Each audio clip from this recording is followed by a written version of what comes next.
नमस्ते, good morning. आज हम जिस टॉपिक चर्चा करने वाले हैं वह टॉपिक है संविधान प्रदत्त मौलिक अधिकार या मूल अधिकार। देखिए, हम अभी प्रेजेंट टाइम में भारतीय संविधान के अनुच्छेद पढ़ रहे हैं, जिसके अंतर्गत हमने कल भारतीय संविधान के जो 25 भाग हैं उनमें से 2 भाग, पहले भाग जिसमें भारत राज्य व संघ बताया गया था उसके 4 अनुच्छेद, और दूसरा है भाग 2 जिसमें नागरिकता संबंधी प्रावधान बताए गए हैं, जो संविधान के अनुच्छेद 5 से लेकर 11 तक बताए गए थे। आज हम संविधान के भाग नंबर 3 मौलिक अधिकार के बारे में चर्चा करेंगे, जिसके बारे में बताया गया। देखिए, सबसे पहले हम मौलिक अधिकार पढ़ लेते हैं। आज हमारे है मौलिक अधिकार। मौलिक अधिकार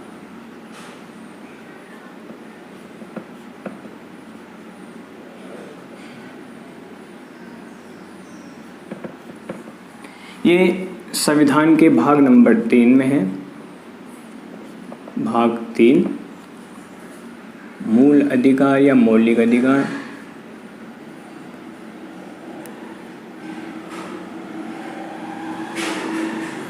मूल अधिकार चर्चा करेंगे। ये संविधान के अनुच्छेद नंबर 12 से 35 तक है। ठीक है, अब देखिए, पहले हम मूल अधिकार लिख लेते हैं। संविधान के अनुच्छेद नंबर 14 में दिया गया है समानता का अधिकार। सबसे पहले हम अधिकार चर्चा करते हैं। पहला जो मौलिक अधिकार है वह अधिकार है समानता का अधिकार। समानता का अधिकार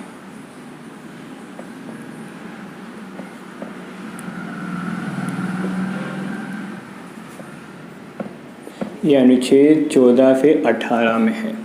दूसरा है स्वतंत्रता का अधिकार। स्वतंत्रता का अधिकार ये संविधान के अनुच्छेद 19 से 22 में है। तीसरा है शोषण के विरुद्ध अधिकार। शोषण के विरुद्ध अधिकार ये संविधान के अनुच्छेद 23 और 24 में वर्णित है। चौथा है धार्मिक स्वतंत्रता का अधिकार। धार्मिक स्वतंत्रता का अधिकार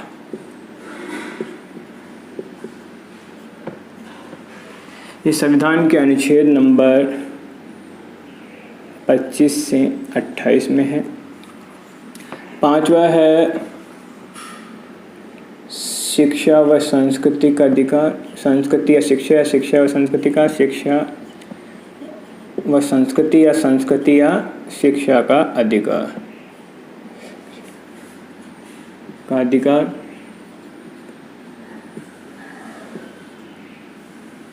जिस संविधान के अनुच्छेद नंबर 29 और 30 में है। छठा अधिकार है वह संवैधानिक उपचारों का अधिकार। संवैधानिक उपचारों का अधिकार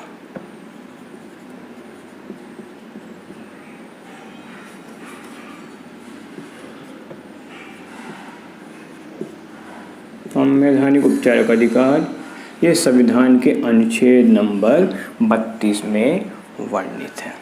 अब देखिए, मूल अधिकार के बाद में इसमें जो पहला अधिकार समानता का बताया गया है उसकी हम चर्चा करेंगे। उससे पहले हम चर्चा करते हैं मूल अधिकार होते क्या है। देखिए, मूल अधिकार तो होता है जड़, और भारतीय नागरिक को जन्म से जो अधिकार दिए गए हैं उन्हें मौलिक अधिकार के रूप में जाना जाता है। अब देखिए, मौलिक अधिकार के इस भाग को, भाग नंबर 3 को, इस भाग नंबर 3 को मैग्ना कार्टा कहा गया है। क्या कहा गया है? Magna carta.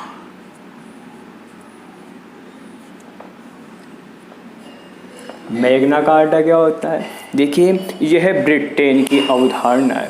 ब्रिटेन की अवधारणा के अंतर्गत मजदूरों को शुरुआत में जो अधिकार दिए गए थे उन्हें मैग्ना कार्टा कहा गया था। इसलिए भारतीय नागरिक को जन्म से जो अधिकार दिए गए हैं उन्हें मैग्ना कार्टा कहा गया है। क्वेश्चन आता है हमारे कंपटीशन में बहुत बार कि मैग्ना कार्टा संविधान के किस भाग को कहा गया है, तो मूल अधिकार के वाला जो भाग है उसे मैग्ना कार्टा कहा जाता है। अब देखिए, भारतीय संविधान निर्माता लोगों के अधिकारों को लेकर सचेत थे, इसलिए 38 दिनों तक मूल अधिकार के लिए जो एक समिति बनाई गई थी उन लोगों ने 38 दिन तक इस पर चर्चा की।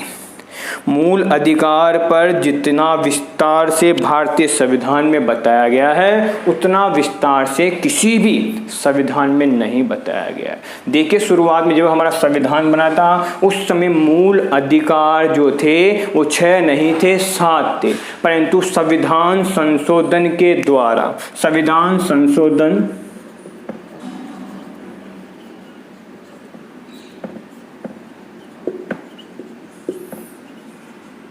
44 संविधान संशोधन के द्वारा 1978 में मूल अधिकार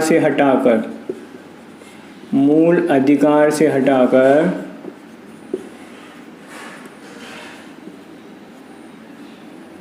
संपत्ति का जो 7वां अधिकार था, संपत्ति के अधिकार को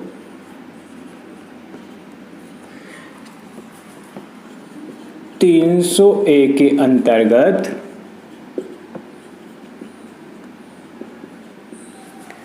कानूनन अधिकार बना दिया गया।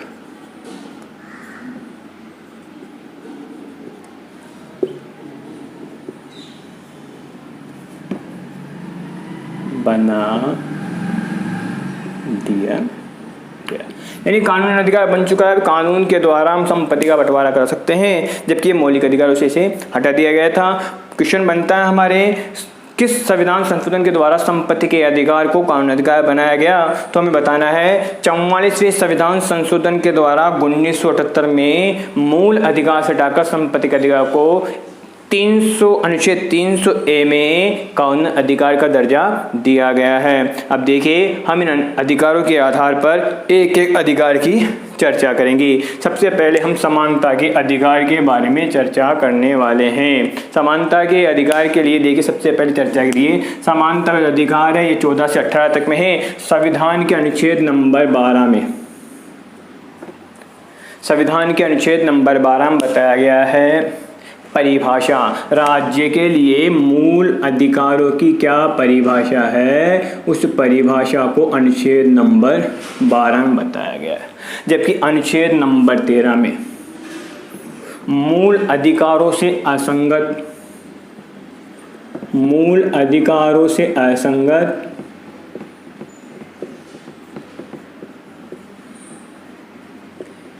असंगत या उनका अल्पीकरण करने की विधि है, या उनका अल्पीकरण करने की विधि बताई गई है।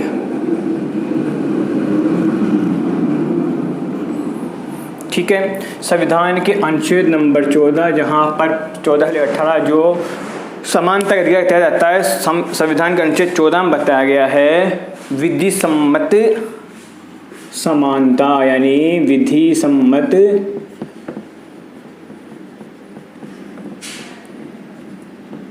समानता मतलब कानून की नज़रों में सभी व्यक्ति समान होंगे, चाहे वो गरीब हो, अमीर हो, ऊंचा हो, छोटा हो, बड़ा हो, गोरा हो, काला हो, राजस्थानी हो, गुजराती हो। कानून की नज़रों में सभी समान है। जो एक अपराध की जो सज़ा किसी मजदूर को दी जाएगी, वही सज़ा किसी बड़े व्यक्ति को भी उस अपराध के लिए दी जाएगी। मतलब कानून की नज़रों में अमीर गरीब का कोई भेदभाव नहीं है, ऊंच नीच का कोई भेदभाव नहीं है, वह सब समान है। दूसरा है संविधान के अनुच्छेद नंबर 15 में बताया गया है। संविधान के अनुच्छेद नंबर 15 में बताया गया है धर्म, जाति, लिंग और जन्म स्थान के आधार पर कोई भी व्यक्ति आपसे भेदभाव नहीं कर सकता है, चाहे आप किसी भी धर्म के हो, किसी भी जाति के हो, किसी भी लिंग के हो, स्त्री हो या पुरुष हो, या आपका जन्म स्थान गुजरात हो, केरल हो, कर्नाटक हो, राजस्थान हो, महाराष्ट्र हो, किसी भी देश के किसी भी राज्य में आप पैदा हुए हो, उसके लिए आपसे भेदभाव नहीं किया जाएगा। मतलब आप सब उसमें समान है, चाहे गुजरात में पैदा हुआ हो, चाहे गोरा हो, काला हो, चाहे हिंदू हो, मुसलमान हो, चाहे उसकी जाति कोई सी भी हो, स्त्री या पुरुष हो, उन सबको समान अधिकार दिया गया। इसके आधार पर कोई भेदभाव आपसे नहीं करेगा। ये संविधान के अनुच्छेद नंबर 15 में बताया गया है। संविधान के अनुच्छेद नंबर 16 में बताया गया है लोक नियोजन में अवसरों की समानता। लोक नियोजन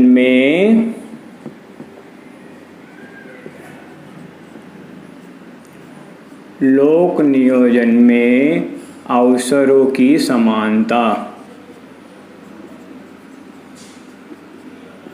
अब लोक नियोजन क्या होता है? लोक नियोजन का मतलब होता है सरकारी नौकरियों में सभी व्यक्तियों को समान अवसर दिए जाएंगे। इसलिए हर व्यक्ति को सरकारी नौकरियों में पद प्राप्त करने के लिए अवसर दिए जाएंगे, जिससे वो सरकारी नौकरी पर काबिज हो जाए। मतलब यहाँ भी आपको समान रखा गया है, चाहे आप SC हो, ST हो, OBC हो, जनरल हो, कोई से व्यक्ति हो, आपको कंपटीशन एग्जाम में समान अवसर दिए जाते हैं। अवसरों को समानता दी जाती है। अगर आप में योग्यता है तो आप पद को पा सकते हैं।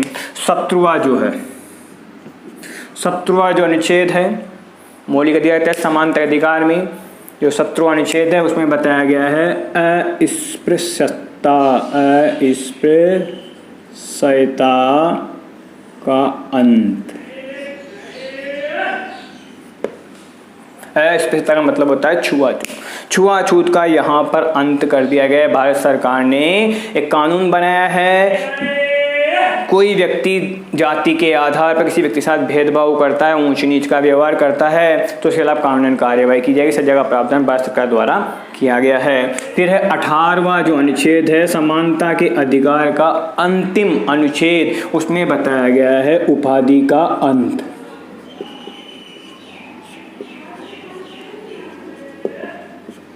उपाधि का अंत देखिए, सैनिक क्षेत्र को छोड़कर बाकी सभी क्षेत्रों से उपाधियां खत्म कर दी गई। किसी प्रकार की उपाधि, किसी प्रकार का पद देना समाप्त कर दिया गया है। इससे लोगों में असमानता की भावना नहीं बनेगी। अब सिर्फ सैनिक क्षेत्र में ही सैनिकों द्वारा किए जाने वाली शौर्य के आधार पर उनके सम्मान में महावीर चक्र, पद्म चक्र, पद्म विभूषण चक्र आदि उपाधियां दी जाती है। जबकि भारत सरकार के द्वारा भारतीय संविधान के अंतर्गत और सभी प्रकार की उपाधियों का अंत कर दिया गया है, जिससे व्यक्ति में एक दूसरे के मन में असमानता की भावना, द्वेष की भावना उत्पन्न ना हो। ये हमारे मूल जो अधिकार है, उस अधिकार का पहला जो अधिकार है जो संविधान के अनुच्छेद 14 से 18 में दिया गया था, उसका वर्णन हो गया है। अब दूसरा हम अनुच्छेद पढ़ेंगे स्वतंत्रता का अधिकार। अब स्वतंत्रता के अनुच्छेद का पढ़ने से पहले देखिए, इसे मिटा देते हैं हम।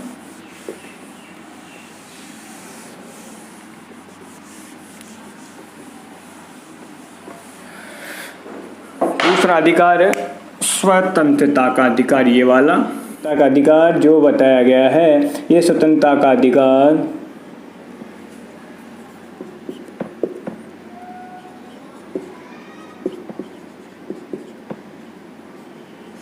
अनुच्छेद 19 से 22 के अंतर्गत बताया गया है। अब देखिए, इसके अंतर्गत अनुच्छेद 19 में बताया गया है वाक की स्वतंत्रता।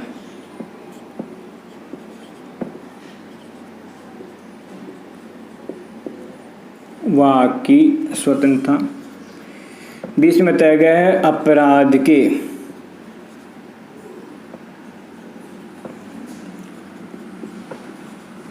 दोष सिद्धि, अपराध के दोष सिद्धि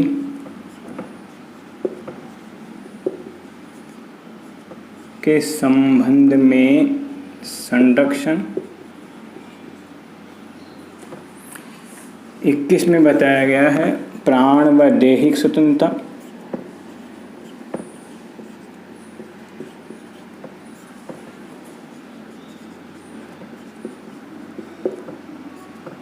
दैहिक स्वतंत्रता 21A में बताया गया है 6 से 14 साल के बालकों के लिए अनिवार्य शिक्षा।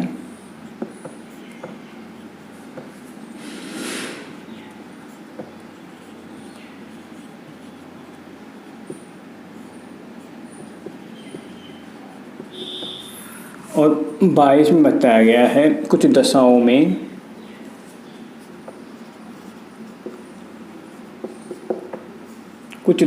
में गिरफ्तारी में संरक्षण, गिरफ्तारी थे संरक्षण या गिरफ्तारी में संरक्षण। देखिए, अब सबसे पहले हम स्वतंत्रता समझ। स्वतंत्रता होती क्या है? स्वतंत्रता होती है भारतीय संविधान के द्वारा भारतीय नागरिकों को कुछ क्षेत्रों में छूट दी गई है, आज़ादी दी गई है, जिसके आधार पर वो अपना स्वाभाविक विकास कर सकता है। संविधान के अनुच्छेद नंबर 19 में वाक स्वतंत्रता दी गई है। वाक का मतलब होता है बोलने की आज़ादी, मतलब अपनी अभिव्यक्ति प्रकट करने की आज़ादी।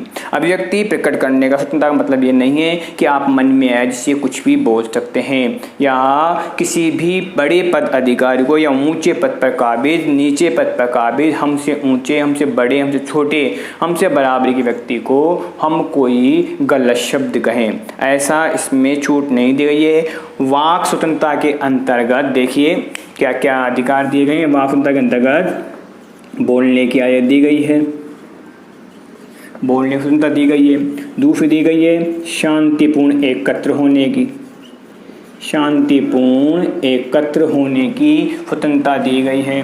तीसरी स्वतंत्रता दी गई है इसमें शांतिपूर्ण सभा करने, शांतिपूर्ण सभा करने व समूह बनाने की स्वतंत्रता, समूह बनाने की स्वतंत्रता। चौथी स्वतंत्रता दी गई है वह स्वतंत्रता दी गई है देश में कहीं भी आने जाने की आज़ादी दी गई है। देश के किसी भी राज्य में हम आ जा सकते हैं बिना किसी वीजा पास के। देश में आने जाने की स्वतंत्रता, देश में आने जाने की स्वतंत्रता। जबकि पांचवी जो स्वतंत्रता दी गई है वो पांच स्वतंत्रता दी गई है देश में कहीं भी रहने की आज़ादी, यानी देश का हम किसी भी क्षेत्र के राज्य, किसी भी राज्य के नागरिक है, हम देश के किसी भी राज्य में जाकर बस सकते हैं, रह सकते हैं। तो देश के किसी भी क्षेत्र में, देश के किसी भी राज्य में रहने की आज़ादी। साथ ही छठी जो इसमें वाक स्वतंत्रता के अंतर्गत छूट दी गई है, स्वतंत्रता दी गई है, वो है रोजगार की, यानी आप देश के किसी भी हिस्से में जाकर रोजगार कर सकते हैं, मतलब रोजगार की आज़ादी।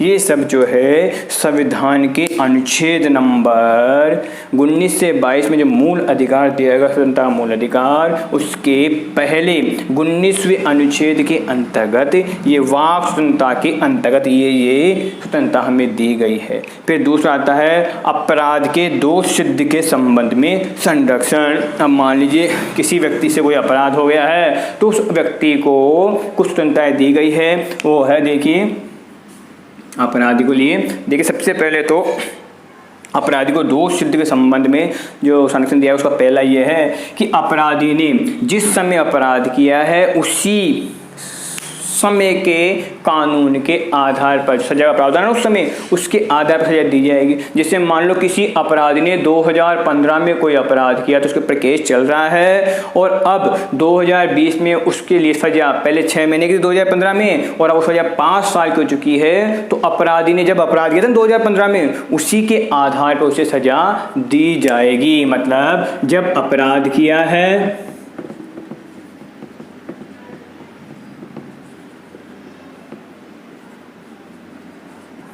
तभी के आधार पर सजा। ठीक है, मतलब 2015 में अपराध किया था, उस समय उस अपराध की सज़ा 6 महीने थी। अब वो अपराध 2020 में आकर उसके लिए सज़ा 5 वर्ष हो चुकी है, परंतु अब उस व्यक्ति को अपराध 2015 में किया था तो उसी के आधार पर उसे सज़ा मिलेगी, मतलब 6 महीने की उसे सज़ा मिलेगी। दूसरा जो इसमें छूट दी गई है, अपराध के दोष सिद्ध के संबंध संरक्षण दिया है, दूसरा वो ये है किसी भी व्यक्ति को आप अपने लिए, अपने खुद के लिए गवाही देने के लिए बाध्य नहीं कर सकते हैं। स्वयं के लिए गवाही देने के लिए बाध्य नहीं कर सकते हैं। स्वयं के लिए गवाही देने के लिए, जबरन गवाही देने के लिए बाध्य नहीं कर सकते हैं। ठीक है, फिर तीसरी इसमें जो संरक्षण दिया गया वो यह है किसी भी व्यक्ति को एक अपराध के लिए एक ही बार सजा दी जाएगी। ऐसा नहीं है कि फिर 10 दिन बाद उसे पकड़ लाए और फिर सजा दे दी, या फिर 2 साल बाद उसे पकड़ लाए और उसी अपराध के लिए फिर सजा दे दी। एक अपराध के लिए एक ही बार सजा दी जाएगी। एक अपराध के लिए एक ही बार सजा, एक अपराध के लिए एक ही बार सजा दी जाएगी। ये देखिए संविधान के अनुच्छेद के अंतर्गत 20वें में जो स्वतंत्रता का मूल अधिकार के अंतर्गत बताया गया था अपराध के दोष के संबंध में, ये हमने पढ़ लिया। अब आता है प्राण व दैहिक स्वतंत्रता। संविधान का अनुच्छेद नंबर 21 बहुत ज़्यादा महत्वपूर्ण है, क्योंकि इस संविधान के अनुच्छेद नंबर 21 में जीवन का अधिकार दिया गया है। यह जीवन का अधिकार जो है प्राण व दैहिक स्वतंत्रता दिया गया है। मतलब किसी भी व्यक्ति को आप मृत्यु दंड देते हैं या किसी भी व्यक्ति को भारतीय सरकार के द्वारा या भारत संविधान के द्वारा जो न्याय प्रणाली बनाई गई है उसी प्रणाली के आधार पर सजा का प्रावधान है ना, उसी के आधार पर आप उसे का प्राण हर सकते हैं। ये नहीं है कि आप गलत विधि से किसी हत्या कर सकते हो, उसका प्राण लो, ऐसा नहीं है। भारतीय न्यायपालिका या भारतीय कानून व्यवस्था के आधार पर विधि सम्मत जो व्यवस्था की गई है उसी के द्वारा आप उनका प्राण का अंत कर सकते हैं। मतलब मान लो कोई अपराधी है तो उस अपराधी को भी सजा का प्रावधान जो दिया गया है उसी के आधार पर आप सजा दे सकते हैं। इसी 21वें जीवन रक्षा का जो अधिकार था इसी के अंतर्गत 21A में 6 से 14 साल के बालकों के लिए निःशुल्क और अनिवार्य शिक्षा की व्यवस्था भी की गई है। फिर है 22वां अनुच्छेद। देखिए 22वां अनुच्छेद भी महत्वपूर्ण अनुच्छेद है। इसके अंतर्गत कुछ दशाओं में गिरफ्तारी में संरक्षण या गिरफ्तारी से संरक्षण। अब देखिए कुछ दशाओं में गिरफ्तारी से संरक्षण के अंतर्गत बताया गया है। पहला देखिए इसमें जो दशाओं में जो अलग अलग प्रावधान किए गए हैं उन सबसे पहले आप किसी व्यक्ति को गिरफ्तार कर रहे हैं तो सबसे पहले तो उस व्यक्ति को अपराध के बारे में बताया जाएगा कि आपने कौन सा अपराध किया है जिसके लिए आपको गिरफ्तार किया गया है। तो गिरफ्तारी के संबंध में बताना पड़ेगा, गिरफ्तारी की वजह बतानी पड़ेगी उसे। दूसरा है 24 घंटे में उसे किसी मजिस्ट्रेट के सामने पेश करना पड़ेगा। 24 घंटे में मजिस्ट्रेट के सामने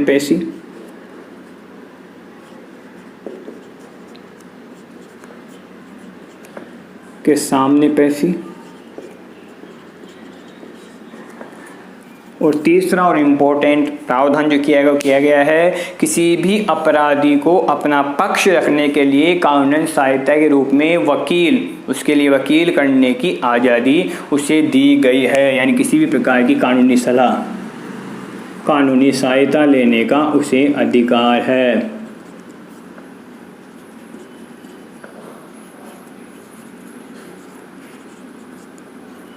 मतलब वो अपना वकील कर सकता है, अधिवक्ता कर सकता है। ये संविधान के अनुच्छेद के अंतर्गत जो मूल अधिकार दिए गए हैं 12 से 35, उसमें समानता का अधिकार, स्वतंत्रता का अधिकार हो गया है। ये जो व्यवस्था आपको बताई गई ये संविधान के अनुच्छेद नंबर 22 में कुछ दशाओं में गिरफ्तारी संरक्षण के आधार पर बताई गई थी। अब संविधान के अनुच्छेदों के अंतर्गत मूल अधिकार का जो भाग नंबर 3 है उसमें समानता का अधिकार, स्वतंत्रता के अधिकार के बाद में तीसरा जो अधिकार आता है वह आता है शोषण के विरुद्ध अधिकार। अगर आप लोग जाए तो इसे मिटा दूं। चलिए,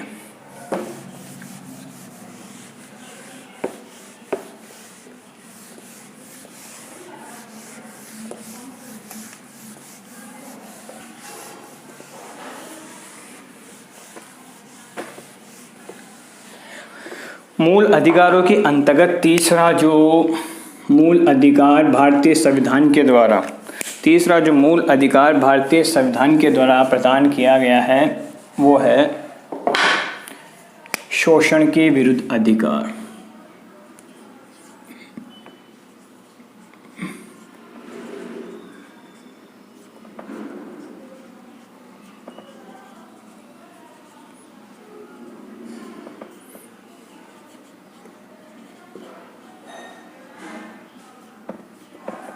ये संविधान के अनुच्छेद नंबर 23 और 24 में वर्णित है।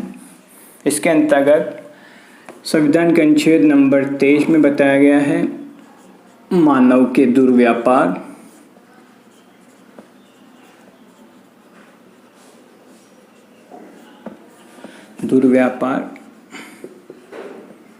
बाल श्रम पर प्रतिषेध।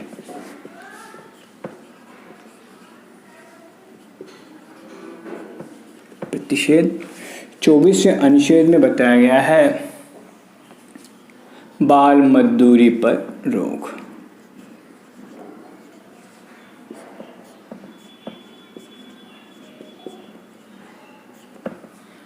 देखिए, इन दोनों अनुच्छेदों के अंतर्गत बताया गया मानव के दुर्व्यापार और बाल श्रम पर प्रतिषेध। देखिए, बहुत से लोग क्या होते हैं, मानव का व्यापार करते हैं, महिलाओं को बेच देते हैं, पुरुषों को बंधुआ मध्य के रूप में, बेगार प्रथा के रूप में अपना गुलाम बना लेते हैं और उनसे बिना पगार दिए गुलाम बनाकर उनसे मन माफिक काम कराते हैं। या फिर जहां मजदूरगता होती है वहां पर मजदूरों को दूसरे देशों में मनुष्यों को बेच दिया जाता है। ये मानव का दुर्व्यापार कहलाता है। साथ ही बाल श्रम पर प्रतिषेध मतलब 6 से 14 साल के जो बालक बालिकाएं हैं उनसे किसी भी प्रकार का खतरनाक कार्य नहीं करवाया जा सकता है। ये प्रावधान संविधान के अनुच्छेद नंबर 23 में बताया गया है, जबकि संविधान के अनुच्छेद नंबर 24 में बाल मजदूरी पर पूरी तरह रोक लगा दी गई है कि छोटी उम्र के जो बालक बालिकाएं हैं उनसे किसी भी प्रकार का कार्य नहीं करवाया जाएगा, क्योंकि बाल श्रम या बाल मजदूरी करवाने से उन बालकों की स्वाभाविक प्रतिभा का विकास नहीं हो पाता है, क्योंकि बालक का पहला अधिकार है शिक्षा ग्रहण करना। और उसे शिक्षा ग्रहण करने के लिए सबसे जरूरी चीज़ है वो है कि उसे शिक्षा के अवसर प्रदान किए जाएं। और शिक्षा के अवसर तब प्रदान किए जाएंगे, शिक्षा के अवसर तब मिलेंगे जब बालक को किसी मजदूरी या बाल श्रम में नहीं धकेला जाएगा। तो संविधान के मूल अधिकार के अंतर्गत जो संविधान के अनुच्छेद 12 से 35 तक में थे, हमने 3 अधिकारों, समानता का अधिकार जिसके अंदर समता समानता का अधिकार जो अनुच्छेद नंबर 14 से लेकर 18 तक थे। दूसरा मूल अधिकार जो स्वतंत्रता का अधिकार था जो संविधान के अनुच्छेद नंबर 19 से 22 तक थे। संविधान के अंतर्गत आने वाले मूल अधिकारों में तीसरा जो मूल अधिकार था वो था शोषण के विरुद्ध अधिकार जो संविधान के अनुच्छेद 23 और 24 में है। हम चौथा अधिकार पढ़ेंगे धार्मिक स्वतंत्रता का अधिकार। धार्मिक स्वतंत्रता का अधिकार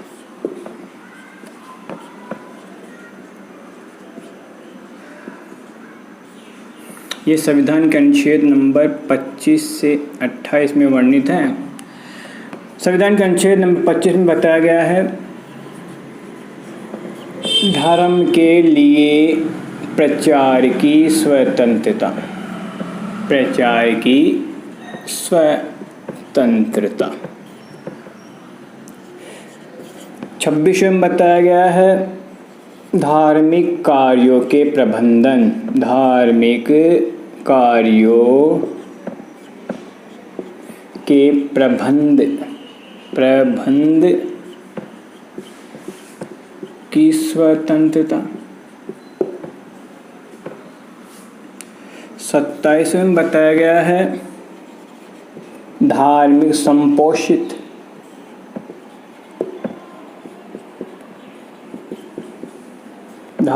संपोषित की स्वतंत्रता,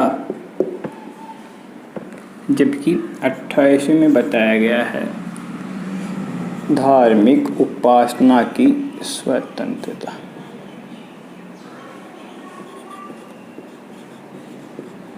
उपासना की स्वतंत्रता।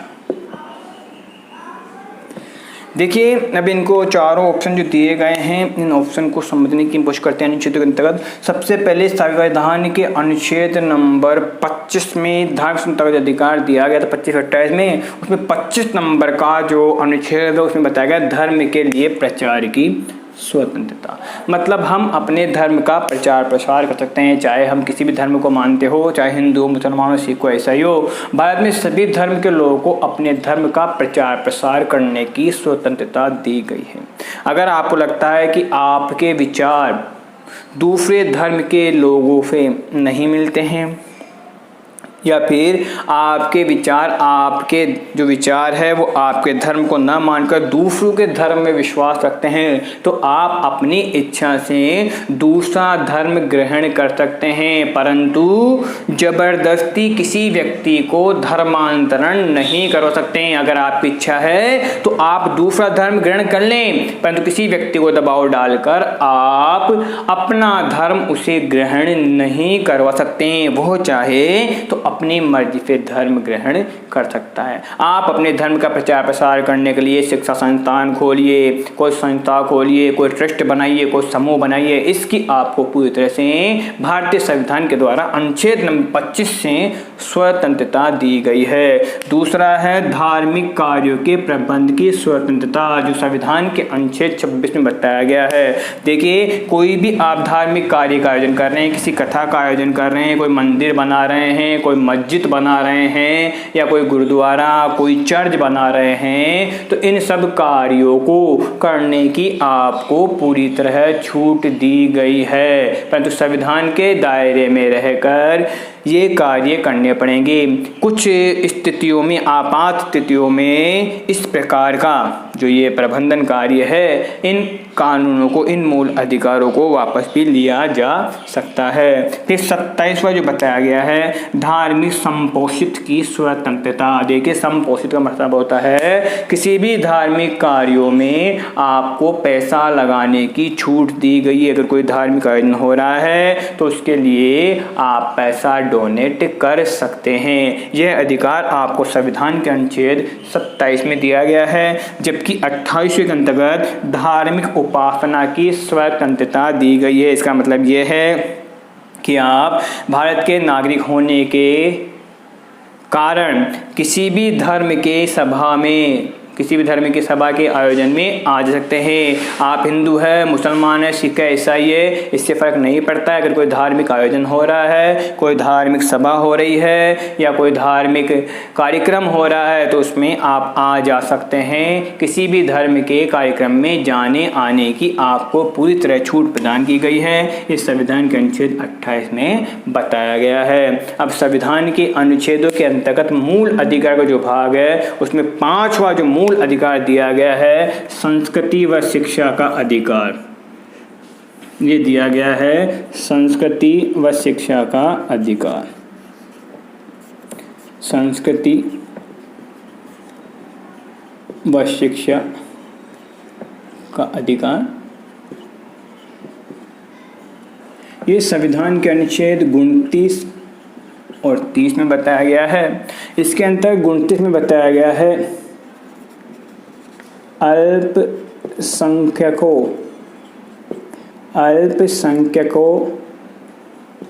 के हितों की रक्षा, और 30 में बताया गया है अल्पसंख्यकों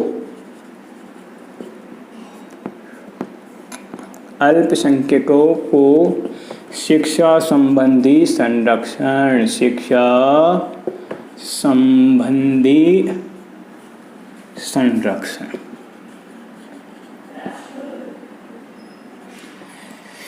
अब देखिए हम समझते हैं अल्पसंख्यकों के हितों की रक्षा के लिए संविधान के अनुच्छेद नंबर 29 में जो प्रावधान किए गए हैं उसके अंतर्गत हितों की रक्षा को दो आधार पर माना गया है, जो बताया गया है, एक धर्म के आधार पर और एक भाषा के आधार पर।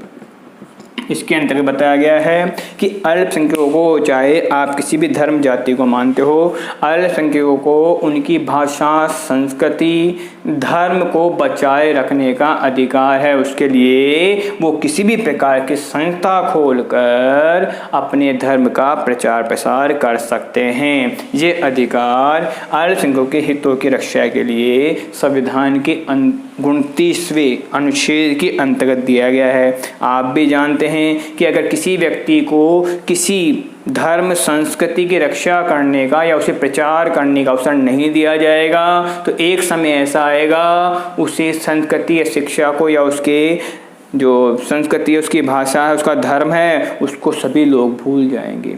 क्योंकि जब तक हम किसी चीज़ को बढ़ाएंगे नहीं तब तक उसका अस्तित्व नहीं रहने वाला है। इसलिए अल्पसंख्यकों के हितों की रक्षा करने के लिए उन्हें अपने धर्म का प्रचार, अपनी भाषा संस्कृति का प्रचार प्रसार, उनके बचाव के लिए, उनका संरक्षण के लिए किसी प्रकार संस्थान खोलने की उन्हें छूट दी गई है। ऐसी ही व्यवस्था अनुच्छेद नंबर 30 में की गई है। यहाँ पर अल्पसंख्यकों को शिक्षा संबंधी संरक्षण दिया गया है। मतलब अल्पसंख्यक व्यक्ति अपने हितों की रक्षा के साथ साथ अपने धर्म का या फिर अपनी संस्कृति या फिर अपने भाषा के बचाव के लिए किसी भी प्रकार का शिक्षा संस्थान, जिस भी धर्म के वो है या जिस भी शिक्षा के अंतर्गत वो है, शिक्षा प्रणाली या शिक्षा लेना देना चाहते हैं, उसके लिए वो किसी प्रकार शिक्षा संस्थान खोलकर किसी प्रकार से शिक्षा ग्रहण कर सकते हैं या शिक्षा ग्रहण करवा सकते हैं। ये प्रावधान अल्पसंख्यकों को शिक्षा संबंधी संरक्षण के अंतर्गत अनुच्छेद नंबर 30 में दिया गया है। अब आता है हमारे अनुच्छेद नंबर 32 का मौलिक अधिकार, जो इन सभी अधिकारों का एक तरह से कवच है। चलिए उसकी हम चर्चा करते हैं। ये मिटा देता हूँ।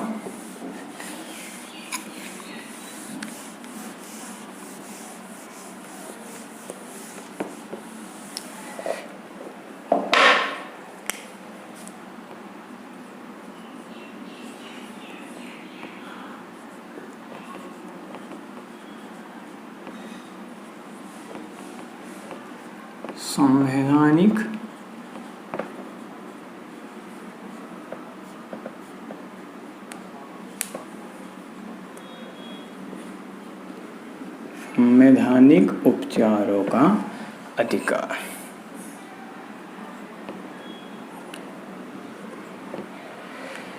देखिए हमें अब तक जो सबसे पहले चर्चा कर लेते हैं। देखिए आपने पढ़ा होगा कि अनुच्छेद लगातार क्रमवाही आ रहे हैं, परंतु एक अनुच्छेद, क्योंकि 29 और 30 में शिक्षा और संस्कृति का अधिकार बताया गया था, तो फिर 31वां अनुच्छेद कहाँ गया? तो 31 अनुच्छेद के आधार बताया गया है कि 31वां अनुच्छेद जो था पहले संपत्ति का मौलिक अधिकार था, जिसे संविधान संशोधन 44वें के द्वारा 1978 में मूल अधिकार से हटाकर अनुच्छेद नंबर 300A में कानूनी अधिकार के रूप में परिवर्तित कर दिया गया है। तो अब आता है 31 के बाद में 32वां संवैधानिक उपचारों का अधिकार। हमने अभी तक जितने भी पांचों मौलिक अधिकार चर्चा की, उन अधिकारों के अस्तित्व को बनाए रखने के लिए, क्योंकि कोई भी व्यक्ति हमें अपने अधिकार ऐसे ही नहीं देने वाला है। अपने अधिकारों के लिए हमें सजग रहना पड़ता है और अपने अधिकारों को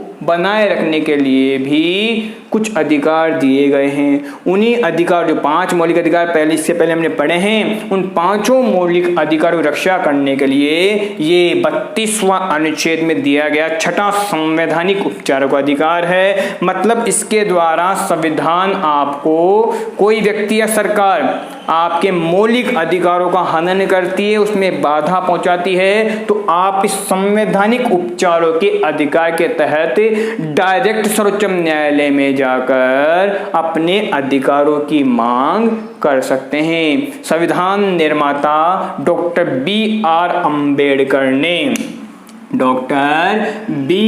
अम्बेडकर ने इसे संविधान का हृदय, इस अनुच्छेद को संविधान का हृदय व आत्मा कहा है।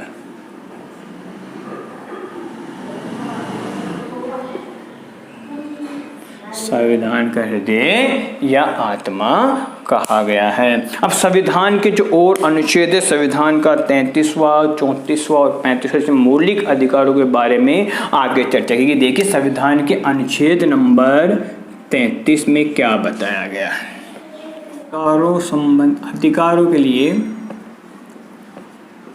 अधिकारों के लिए संसद की शक्ति।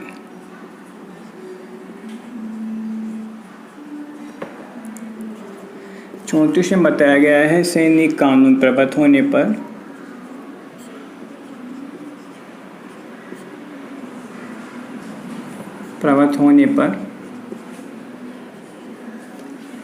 पद्धत अधिकारों का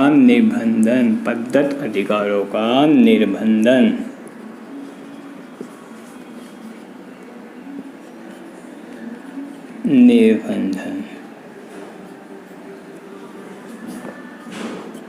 और 35 में बताया गया है इस भाग के उपबंधों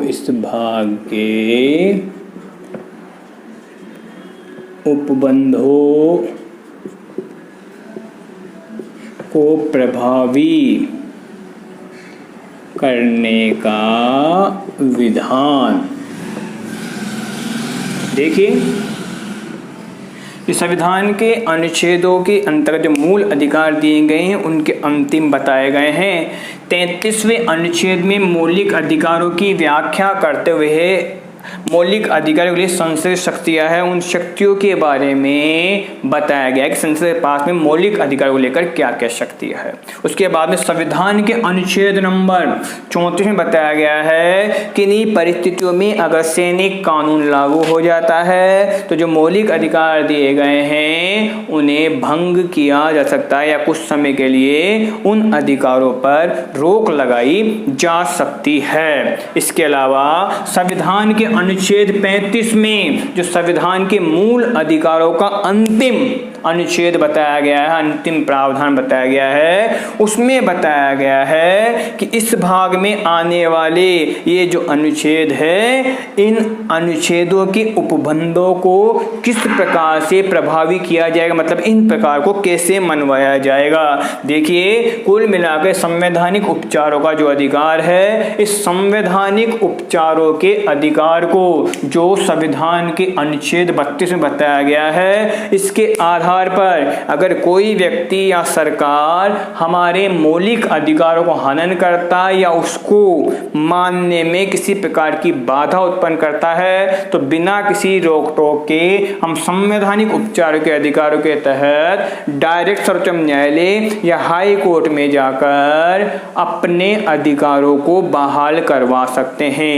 देखिए सीधी और सिंपल भाषा में कहा गया है कि अधिकारों की प्राप्ति तभी होती है जब हम अधिकारों के प्रति सजग रहते हैं। अगर हम अधिकारों के प्रति सचेत नहीं रहेंगे तो फिर हमें अधिकारों की प्राप्ति नहीं होगी। इसलिए संविधान ने हमें अधिकार तो दे दिए हैं परंतु इन अधिकारों को बनाए रखने के लिए हमें सजग रहना पड़ेगा और वो संवैधानिक उपचारों के अधिकार तय शक्ति दी गई है, उस शक्ति का प्रयोग हमें करना पड़ेगा। देखिए हमने आज भाग नंबर 3 जो संविधान का अनुच्छेदों का भाग नंबर 3 है, उसमें संविधान के अनुच्छेद 12 से 35 तक की चर्चा की, जिसके अंतर्गत मूल या मौलिक अधिकारों के बारे में बताया गया है। अब अगला हमारा जो चैप्टर आएगा संविधान का भाग नंबर 4, जिसमें राज्य के नीति निर्देशक तत्वों के बारे में बताया जाएगा।